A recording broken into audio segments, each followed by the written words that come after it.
Hey everyone, thank you guys so much for joining us for another episode of Customizing Culture, the Heat Press Nation podcast. I'm your host, Jared Barbosa, and today I'm joined by a very special guest, Mayra Aguilar of Crafting by Mayra. Mayra, how you doing today? I'm doing great. Thanks so much. Man, thank you so much for joining us. Okay, so we were talking real quick right before we started rolling, and you guys just went through a hurricane. Yes. That's Yes. crazy. Everybody's okay up there? Yes. It landed as a category 1, but whether it's a hurricane or a storm, Houston will always flood. We don't have the best infrastructure. So downtown, and what's known as like our Buffalo Bayou, which is where people like to go picnic because it's the skyline, it all gets flooded.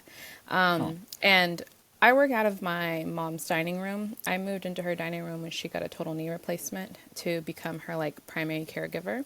And in her neighborhood, she always loses power. So it was just unfortunate that, we lost power, but no trees fell, no fences fell. It was just debris and we were without power. So we were one of the lucky ones because there was over 2 oh, million people left without power. wow. Wowzers. Yeah. Well, man, I'm sure that that kind of messes with the flow of Oh, things. for So I sure. really appreciate you for taking the time to talk to us today. Um, Especially because I feel like you have so much like you're a maker. Like when I see your account, when I see you on Instagram, posting things, I'm like, dude, what doesn't she do? And then as I was preparing for the podcast, I was like, oh no, she really does do everything. I think that's awesome. Can you kind of like take us down the line of all the things that you do in your shop? Oh my gosh. I'm like, where do I start? There's a running joke of when I get like a new partnership or collab and there's a new machine coming, they're like, where are you going to put it? And I'm like, I don't know, but I'll make room for it. But I'm at that point where there's no more room to make. So it's funny you asked that. Well, I do a lot. So I guess I can start by like the one thing I still do that I started doing when I first started this journey 6 years ago is I have a mentorship group where I help other makers, and a lot of times a lot of makers need help with like how to talk to brands, and sometimes it's difficult when you are so excited to work with a brand but you also don't want to get taken advantage of. And some people do this for fun and for hobby, and for people like myself it's become my full-time job. So that part of the group where I help and guide and mentor, I've done it from the beginning. So many people were like, we need help. And so I just created a space where we could all ask questions, talk, and all that stuff. And then I did have an in-person storefront here in Houston, but they renovated, so I had to pull my stuff out. So I do markets, not a lot, but definitely during the holiday season, I'll do market. It's too hot in the summer. I can't do markets in the summer. And then my day to day is just fulfilling orders and doing content creation and trying to split my time between also doing what I want to do, which is content for YouTube, content for TikTok, content for Instagram, the things that I want to do. So it's very difficult. You know, I get asked a lot about how I balance it. I don't. I'm really successful in this part of my life, but sometimes it requires little sacrifices in other departments. So if I'm doing really great in one part, it probably means I'm not doing so great in a different part. But just going with the flow and just, I try my best to stay organized, but it is a lot. I do a lot, That's so funny. but I It's love funny it. you say that because as you're saying, like if one thing's great, one thing's not. Like I'm like I feel like you like expose me. Like the better I do, like at work, the dirtier my car is. Yeah, something's got to Every give. yeah, it's like oh okay, well I'll get to that later. Like I gotta go Yeah. home, take care of the kid. Okay, car is last. So Yeah. you can always tell how busy I am by how dirty my car is. Yeah. And it's okay. Like, there's nothing wrong with it. No one's coming in, no, I don't know about you, but no one's coming into my car. Like, it's fine. It'll be whatever. I'm the only one looking at it. So, Oh, that's funny. Okay, so in your shop, you say you have like you're running out of space for machines. Can we go down the arsenal? Because one oh thing my I'm gosh. always like fascinated about is like what's in your bag of tricks. So or maybe starting from the beginning, when you first started creating, as I understand it, you were doing like customized by hands, like signs and like different like supplies items for classrooms. Like, can you talk to us about that a little bit? Sure. So I got started December of 2017.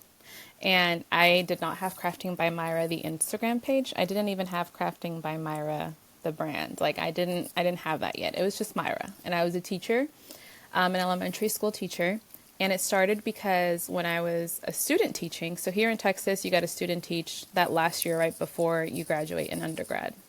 And you follow this classroom teacher literally 40 hours a week. Like it's not paid, it's part of your curriculum. So I student taught in second and fourth grade with her. She went from second grade one semester, moved up to fourth grade the next year. Well, her co-teacher, her partner teacher, had a Cricut, and she would always make us shirts. I've always been creative, and things like that. And so when I saw her making them, I couldn't understand or grasp the concept of what she was doing and how she was doing it. And I guess the easiest way I could put it is you don't know what you don't know. So she was like, come over. And she lived right across the elementary school. And she goes, come over and I'll show you. And I was mind blown. I was like, I want to do this. I want to make my own t-shirts. Oh my God. I can make my mom a shirt. I can make my mom an apron. My mom loves to cook. My mom is Mexican and she stays in the kitchen. And I'm like, I can make her an apron with like cute little sayings and abuelita and all these things. And I'm just like, oh my gosh, the world is my oyster. Never in my mind though was I like, I'm going to sell these things. I started doing it for myself so that same year in December, I bought my first Cricut machine at Michael's, and I started to buy a couple of rolls of HTV vinyl, and then it can be a lot. It's Yeah. overwhelming, and I remember being like, how am I going to learn all this stuff? You know, it almost felt impossible because teaching is a full-time job, and then you bring work home. Like, there's a lot of, teachers who are really good at leaving work at the door. I was never one of them. I would bring work home with me. And so finding the time, that extra time to craft was very difficult, but I made it work, especially during the summer. So anyway, I bought my machine. We had winter break. We had 2 weeks off and I went full in on YouTube, and I started making my own t-shirts. And then other classmates of mine, because I'm student teaching at this point, when I would have class, I would wear those shirts. And I started making my own pencil shoes. And anything that was teacher inspired, I was that person. So they were like, well, make me a pair of shoes, And I'd be like, okay, well, how much are you going to charge me? No, don't worry about it. No, Yeah. I'll pay for them. And then I would be like, okay, $10, $15, just pay for the shoes, like whatever. Yeah. Totally underselling yourself.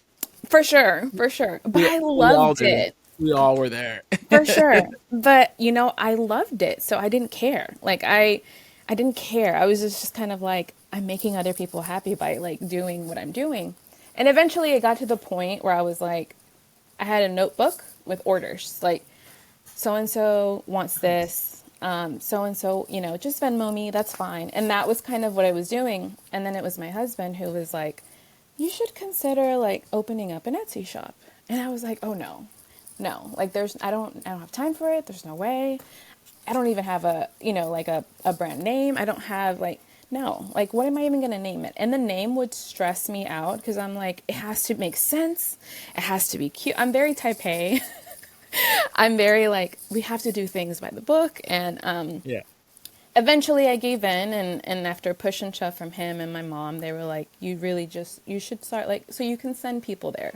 Because I had a hard time organizing myself with so-and-so wants this and so-and-so wants 5 of these by this date. And so I gave into Etsy. I did really well on Etsy. And it was literally, again, just t-shirts. I would decorate pumpkins for holiday season with vinyl names and then, put them on a That's cool. pumpkin and teacher signs, and I would paint them. And it was just that. No cups yet in this world.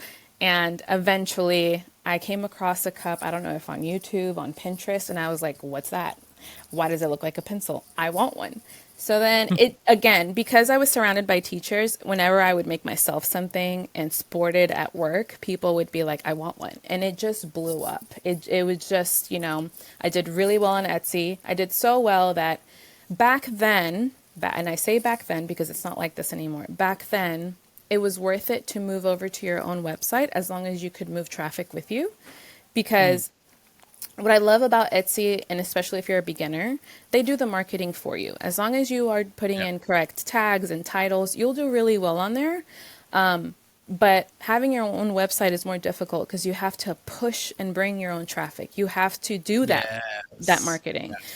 But back then I was like, I have the audience for it. You know, they follow me on social media. I had started a page and I would just share stuff like randomly. There was no goal on social media. It was just, I'm Mhm. going to share the work here that I'm making in person with my audience. And so that there was no goal there. But eventually the fees on Etsy started adding up to where being on the website was cheaper. Now, what I mean by I would probably still stick to Etsy is because with all the apps that I end up using on Shopify, it ends up being a wash with the fees on Oh, Etsy. okay. Yeah. Because I use apps to run my website a little bit smoother for myself. Now, you can find a free app for almost anything. I just don't have that time. I will pay for convenience. So Yeah. it started as a craft, a hobby. Eventually, it got to the point where I couldn't keep up with orders. I opened up an Etsy shop. Then COVID happened, and it was very Right. hard Yeah. for teachers. And I was very overwhelmed. My mental health wasn't at its best, and my husband was like, "Just leave. Like you can go back to teaching whenever you want. You know, just leave. Do this. You love it. Just see where it goes. And if in a year you want to go back to teaching, go back to teaching." And I haven't gone back since. Like, I've been a Oh, maker since. really? Oh, see, that's where my research got a little mixed up. I thought you were still in it. No. During COVID, it got so bad with what they wanted from us, what they wanted from these poor kids, Oh, yeah. state testing. It was a lot of pressure. It was no longer fun to teach, and it was never the kids. It's never the kids. But it got to the point where I was actually during COVID was the busiest with crafting by Myra that I couldn't keep up with both. Like one of them was going to have to give.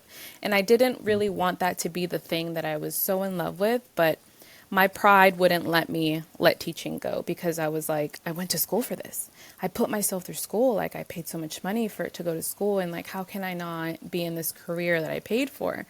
But, you know, I'm really blessed with a really good support. My mom, my parents, Jose were like, you know, screw your degree. Like you can go, that's the luxury of having it. You paid for it. You can go back whenever you want if it doesn't work out. But like, why wouldn't you follow your dreams? And we were dual income, no kids. So, and we still are. So my husband was like, if you're going to want to do this, do it now. Like do it while we haven't started a family, while it's not, you know, you can be very selfish with your time. And so here I am. And I left during COVID that summer. I didn't go Wow. back. And that's really awesome that you have that support system that was like willing to like back you up for that. Yes, because I Like wasn't, I think yeah. yeah, I think that's pretty rare, and I know for a fact there's a lot of people who would kill to have that kind of team behind them of just like family and support. So that's really cool. Props to them. Thank Shout out you. to them. And then of course because it encouraged you to keep doing this, which I mean, of course kids are awesome. I have one of my own. They're cool. Uh, but man, you're able to inspire so many people, through crafting by Myra. So I'm really glad that they did that. That's really cool. Thank you. No, I appreciate it. They've been a great support, and if it wasn't for that push of them, I don't this wouldn't exist for sure. Definitely. And so, okay, so you're we're back at the shop, going full time. Now, at that time when everything's kind of blowing up, had you already discovered or gotten into like the additional print methods, like the sublimation, the other, No. the heat pressing and stuff? Oh, okay. So then let me ask you this. When did you start incorporating that into your shop? Like when did you get like your first heat press or sublimation printer? So my first heat press was when I got my Cricut machine because I needed a press to press my HTV rolls from. I Oh, didn't so you know were about.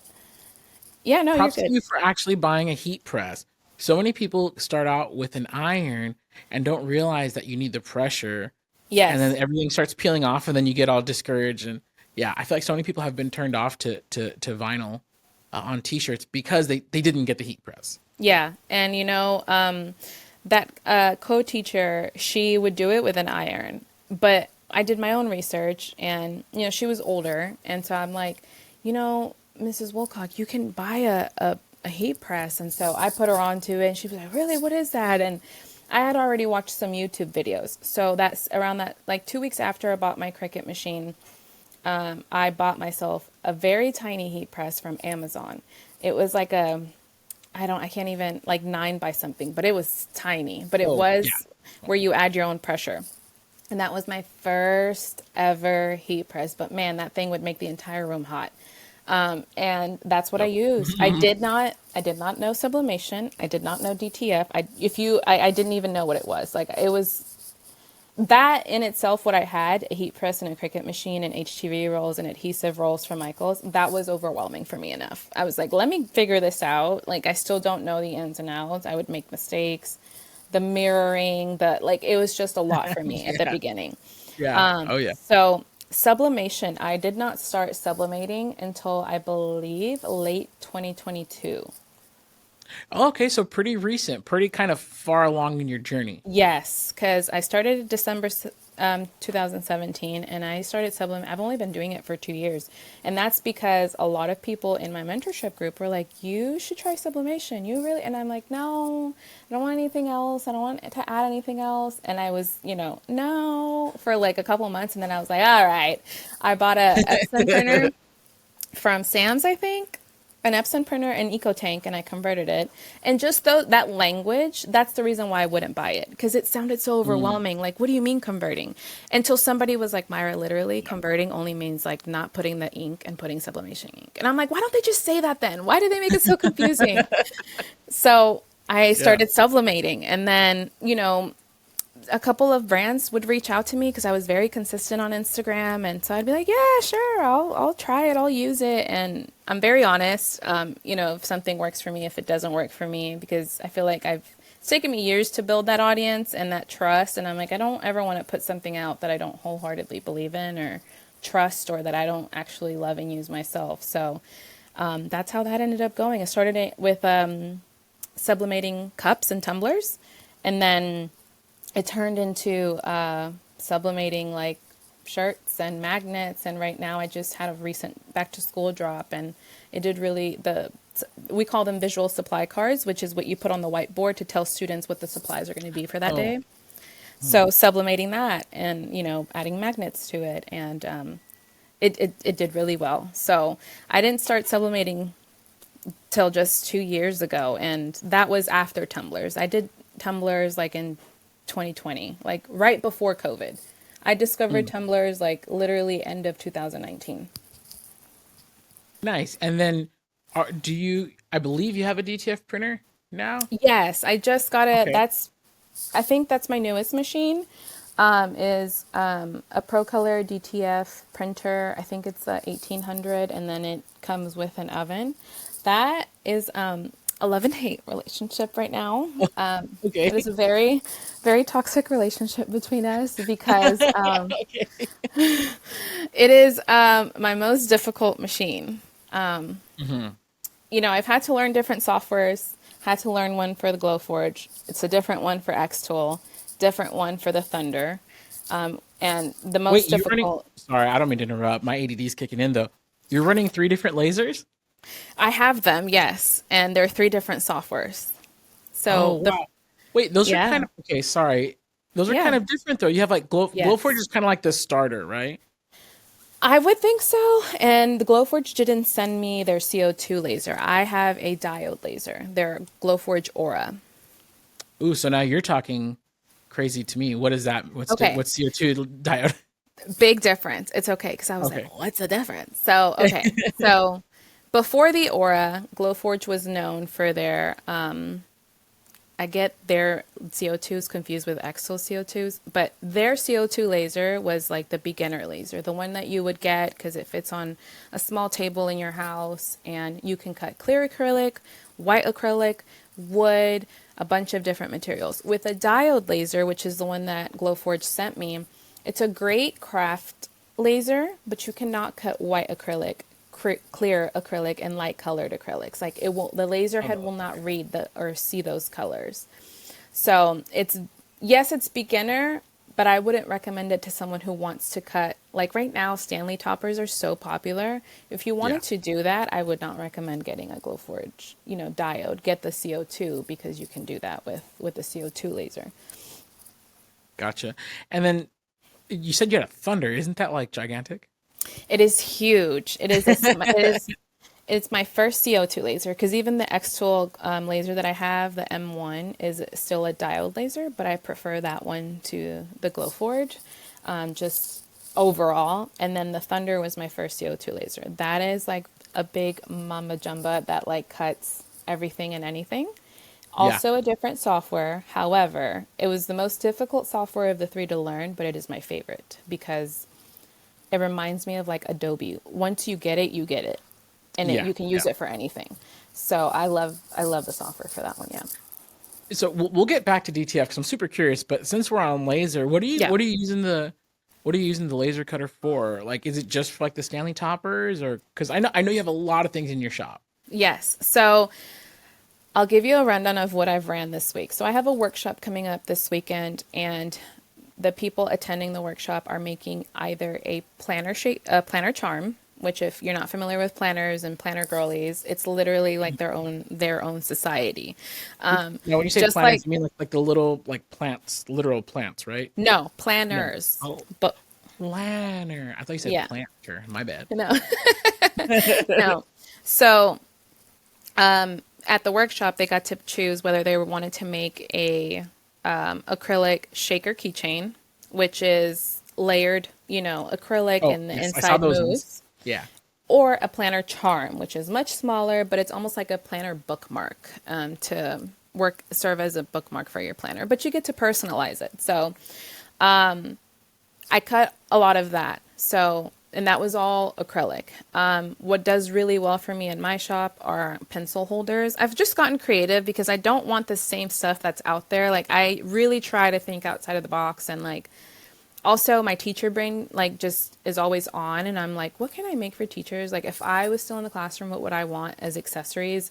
And I try to like really just do stuff that isn't already out there. So there's a lot of pencil holders out there, but I try to make mines different or incorporate different mediums like sublimation on acrylic, and putting stuff together. And so I'll sell that. I cut sticky note holders. I cut, the visual supply card magnets.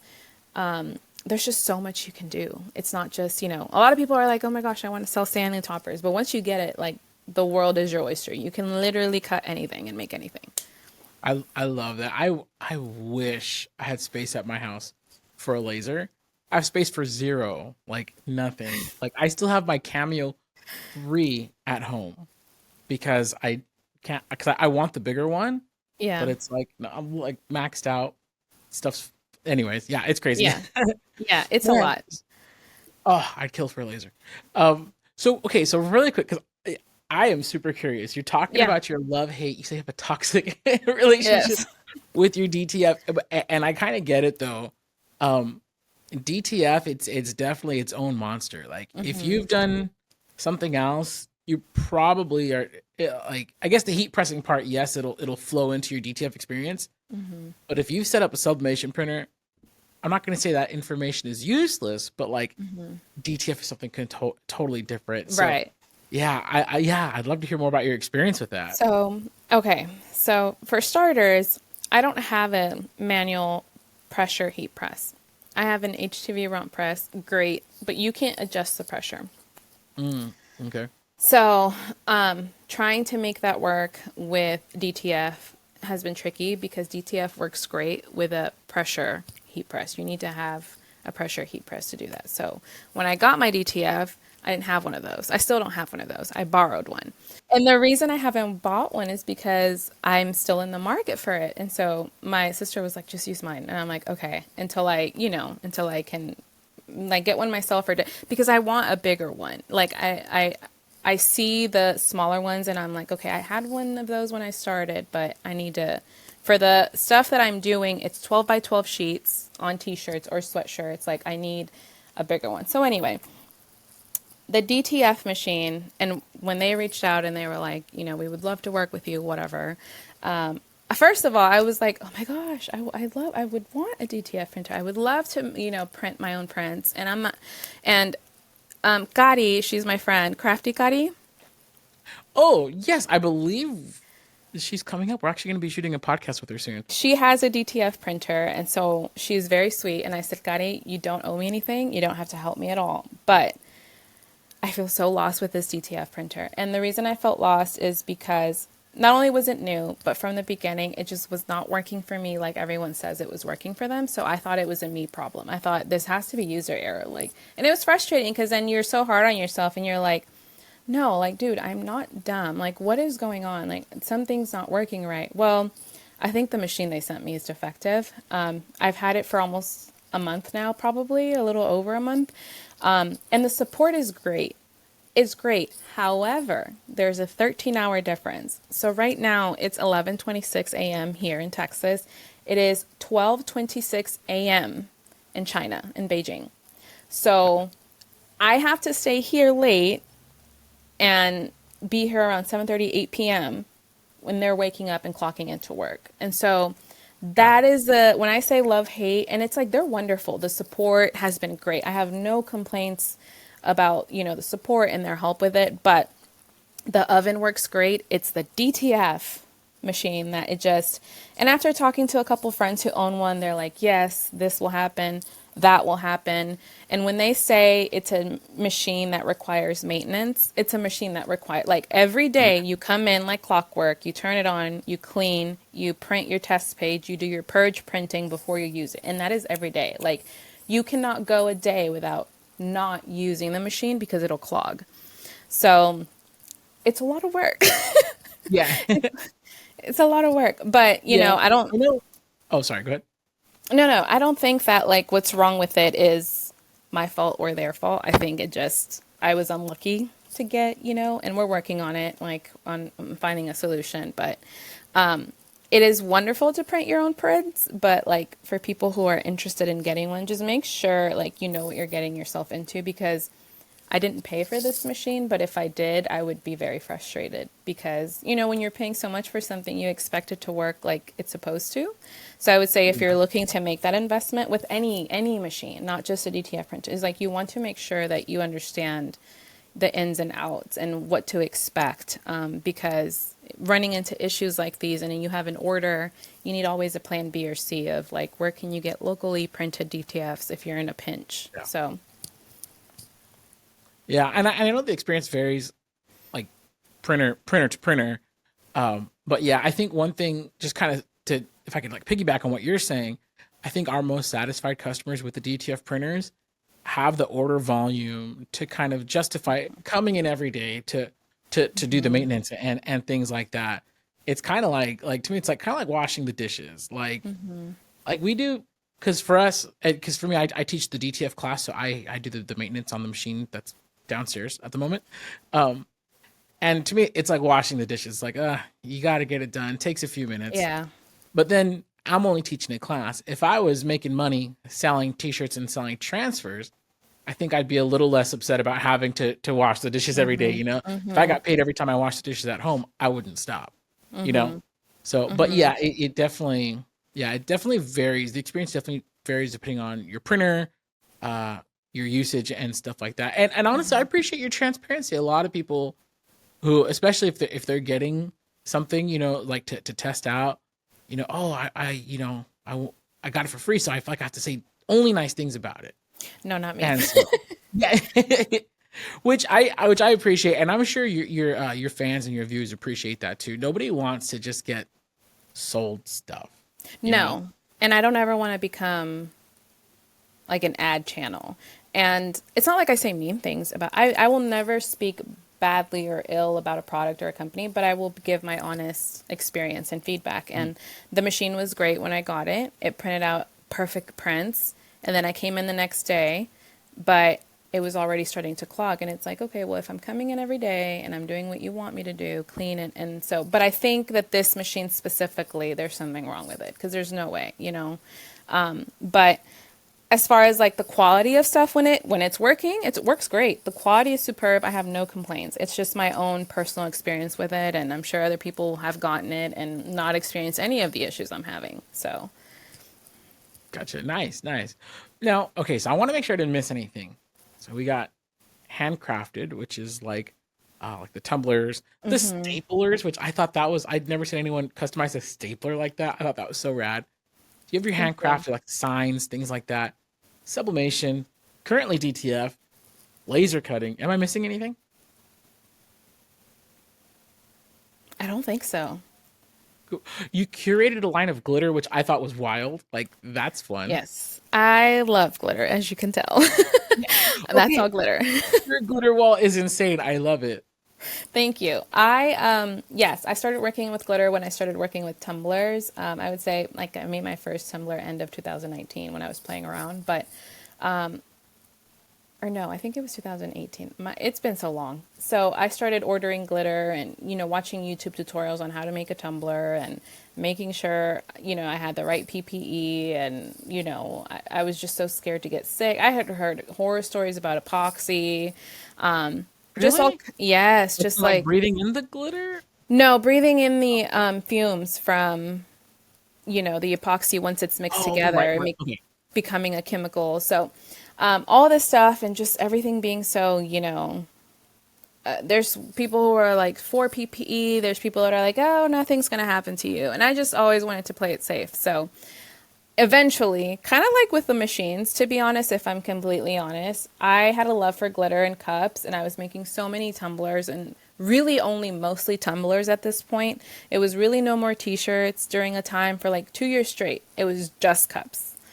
And that's how well they would do for me. I would make cups based on season or holiday, list them for a drop date, and they would be all sell out. Like I would make 30, 40, 50, and they would just go. So I kind of was like, well, this is working. And then it really slowed down. The economy shifted. People are paying $6 for eggs. Like it just, people are not buying cups. Yeah. They're not going to Yeah. buy cups. They're not going to buy an expensive cup when they're more worried about feeding their family that week. So it just slowed down. And so when it slowed down, I kind of looked at my husband and I'm like, I don't know what to do. Like, I'm losing the motivation to make tumblers, and I feel like I also had like a creative block. And he was like, just go back to your roots. Like you love doing what you did before. Don't focus on selling, focus on making. And he goes, you're a teacher at heart, just teach. And so I did just that, and then eventually, like I would say the last year and a half, it was making tutorials for things, and I still do sell, but that's not my focus. My focus is more so like still making in the DIY space. I really enjoy it, and I just don't want to get lost in the sauce again because I feel Lost in the like sauce. obviously making money is great. Selling products and making money is great. But that wasn't very fulfilling for me. Mm. When I was selling a lot of products, I didn't have the opportunity to be creative because I'm fulfilling orders.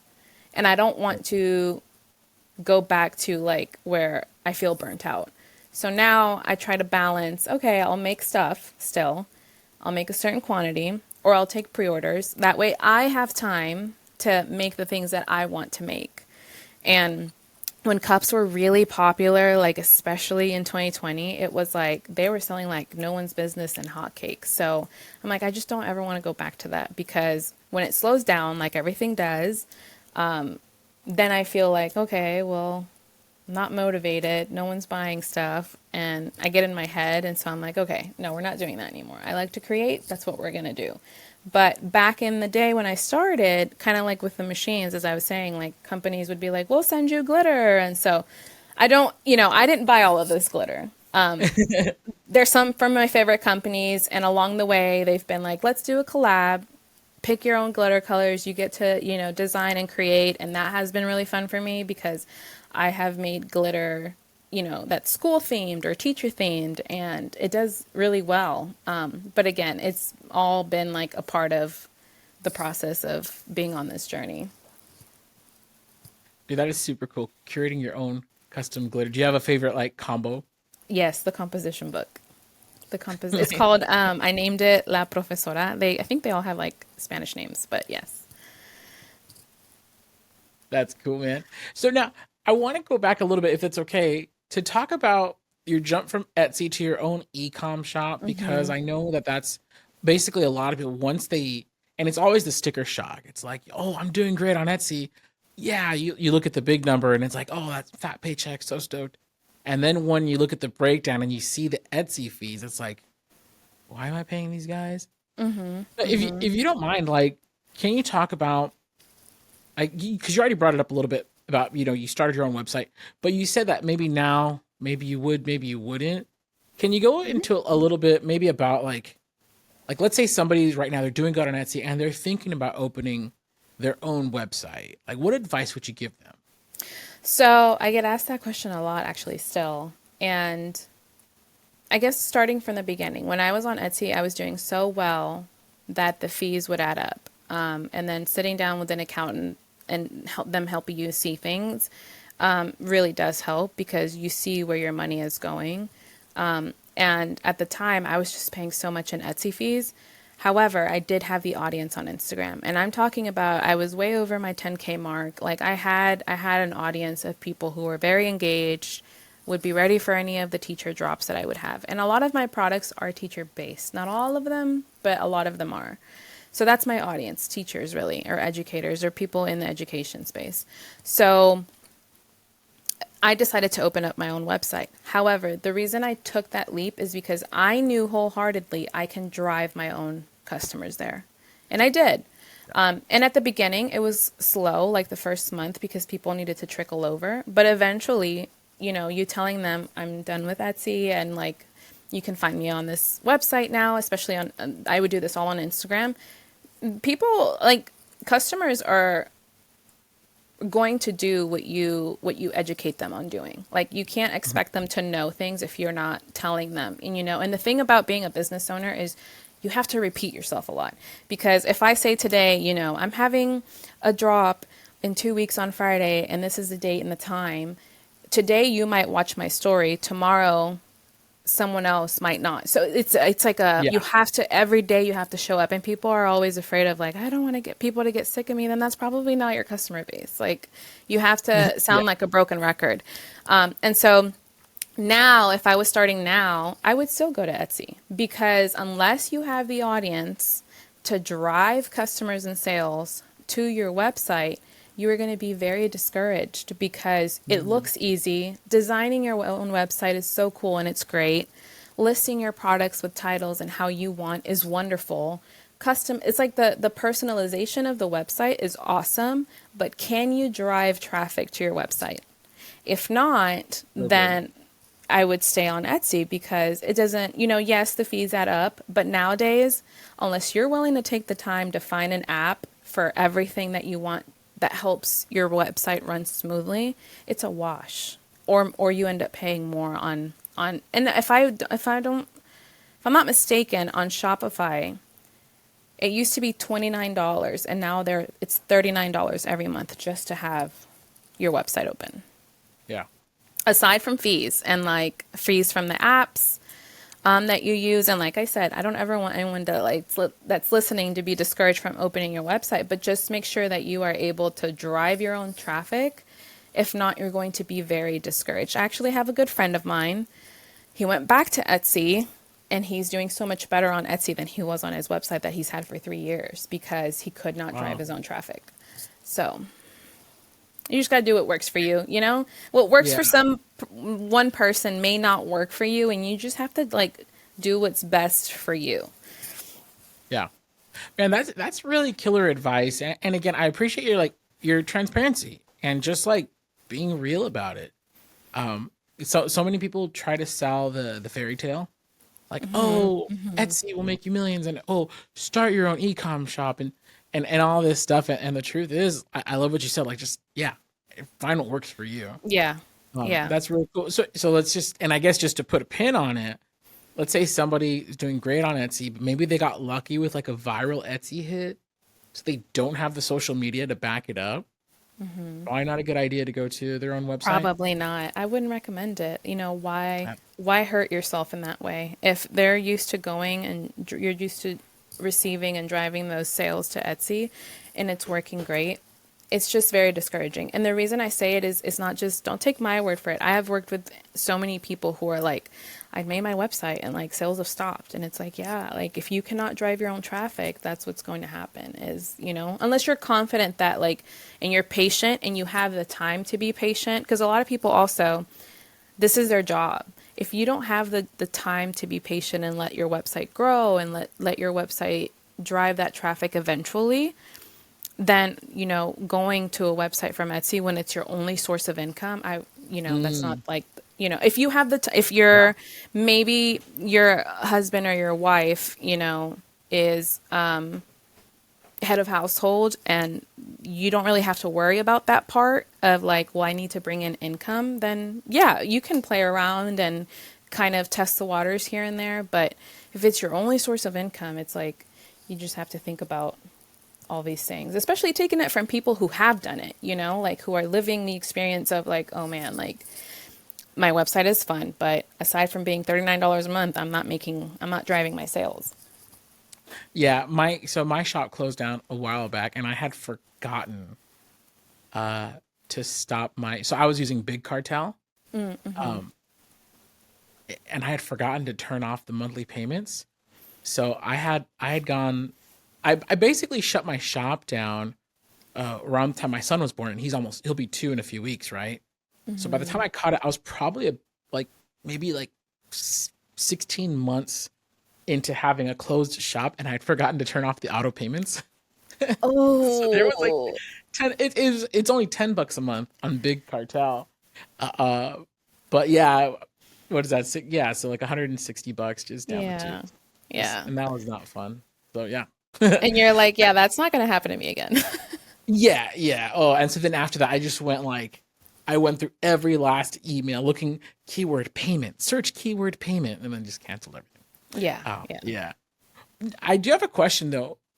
Is there a difference, or let me rephrase this. Have you noticed a difference in the quality of customer from Etsy to your own website? Like, Absolutely. oh, okay. I'm not Can even going to let you finish. Absolutely.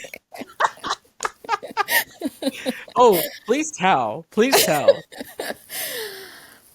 I think, Etsy has changed many small business owners' lives. So has TikTok. I feel like a lot of people will complain about TikTok and Etsy and even Instagram. And I remind people on Instagram, listen, this is a free billboard. Like, you don't have to pay to be here. Yes. Let's remember that it's free and that it's free advertising, basically. Etsy is wonderful when it comes to you and your craft being discovered on in Etsy and just being a hit for a lot of people. It's not like the one in a million. It's for a lot of people. However, I do wish Etsy had more support for the shop owners than they did for the customers. I had some scary stories on there. I had a lady once leave me a 1-star review because she didn't read the description of the item and she wanted something that like I didn't even make. And I'm like, lady, you bought this like with your own Yeah. card and you put in your shipping details and you put in I agree and you get the item and you got it a week early and you're not happy because it's not what you thought it like that's how is that my fault. So those Jeez. types of things, and then you can't get those removed, you can only reply to them. And it's a lot Oh of wow. like not having, I think, at least back in when I was still on Etsy, you couldn't get those removed. You could only reply to them. And like you would reach out to Etsy and like it was no help. So there's a lot of frustration there, I feel like. Sometimes if a product is doing really well, they'll run ads on it. And then you are stuck with having to fulfill 60 orders of that one product because they ran an ad on it. And now you have to fulfill that in a certain amount of time. So it just, And you're just there's like not prepared for that kind of volume.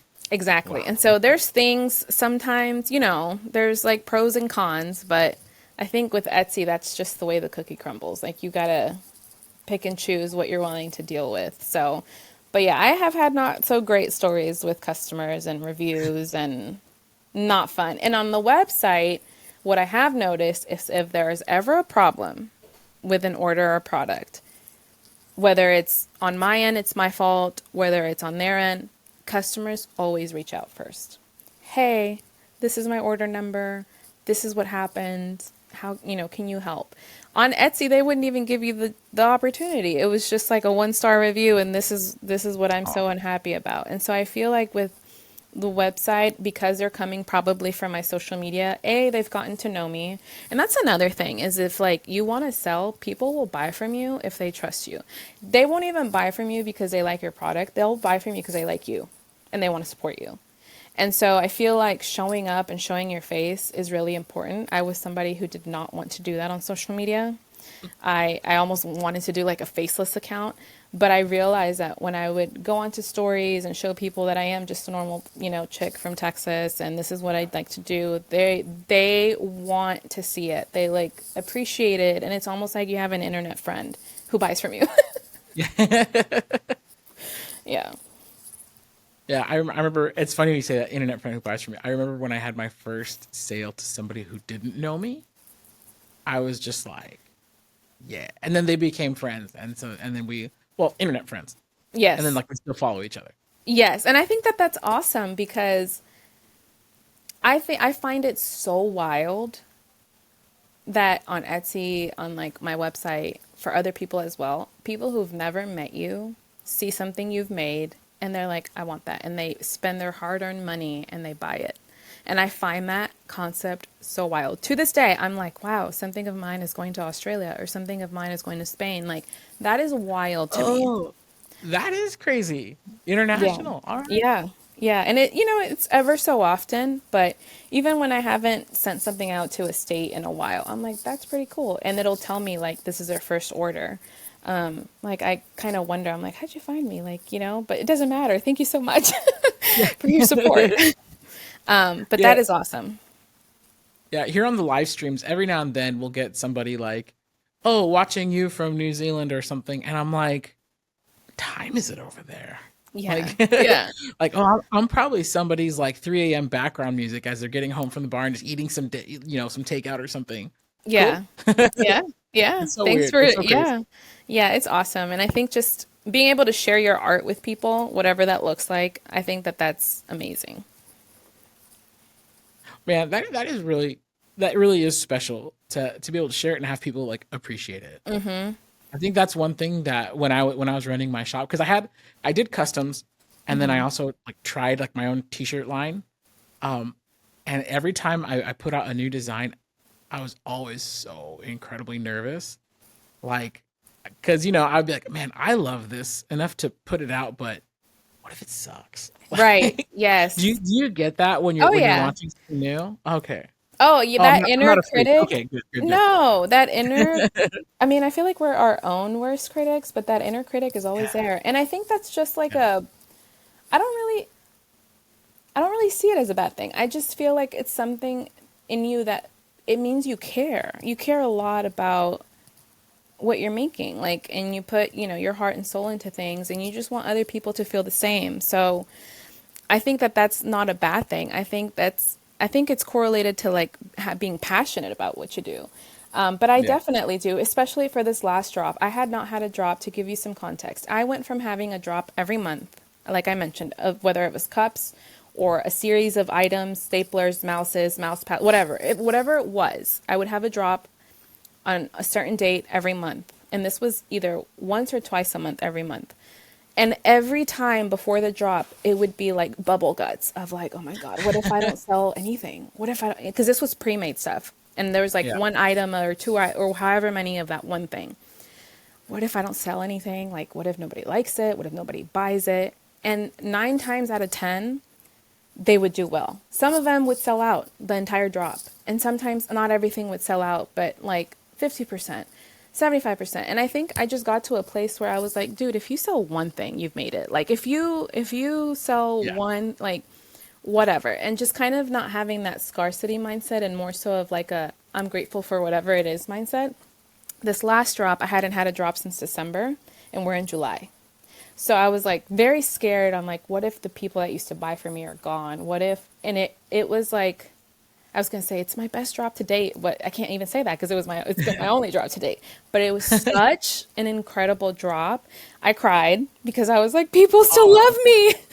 People, yeah. people haven't forgotten about me. And it was incredible. It's an incredible feeling. But yeah, I mean, that a little bit of imposter syndrome, but I think snapping out of it is important. Like, you're allowed to feel these things. You're human, but being able to like stay grounded and say, okay, like, enough of that. Like, if I can't believe in my stuff and I don't believe in myself, why should these people spend their money on Yeah. it, you know? Yeah. Man, that's so true. All right. Before we let you go, I have to ask a question. If you could give advice to somebody who was in your shoes, maybe, and maybe it's not just teaching, but it's like, hey, I'm running two careers here. Shop's taking off. Careers is where it's at. Like, what advice would you give them to kind of make the decision whether to go all in on one, like you, or kind of following, maybe not even following your footsteps, but like, what advice would you give to someone in that situation? Man, that's so hard because I feel like that's such a big, it's such a big change, but I feel like the reason I was able to leave teaching and pursue this full time is because I saw it thriving. So, of course, it's almost like when you work out and you see progress, you're like, I like this. I'm going to keep doing it. It's the same with a business. Of course, when you see the result and you're thriving, you're like, I'm going to keep doing it. Like, it's working. I think what no one tells you is that it won't always be thriving. And sometimes those are Mhm. seasons. And some people can sit through the season and wait it out. And some people, unfortunately, because of their circumstances, they can't. I have seen many people leave. I have seen many people go back to corporate because that's the choice that they needed to make for their family. And there's nothing wrong with that. You know, it doesn't mean that you failed. It just means that you needed to pivot.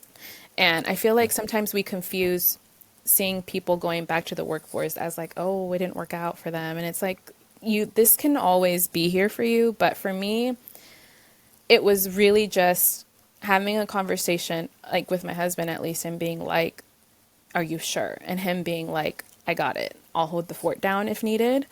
You worry about like where this is going to take you. I didn't have a plan, you know, and that's the thing is like, I didn't have this like 1 year plan of like what I want to do with this. I just literally kept doing what I was doing. Like, and there's like a Yeah. running joke with my crafting friends of like, I still don't know what I'm doing. Like, I just come in and like, I do what I love. But I feel like when you're making that big, you know, decision, it's for me, myself, I just asked myself and like, what would it look like if I left? You know, and for me, being teaching, they're not wrong. Like, I can go back whenever I want. And, you know, that's the luxury of like having that degree in that space is that Yeah. teachers are always needed.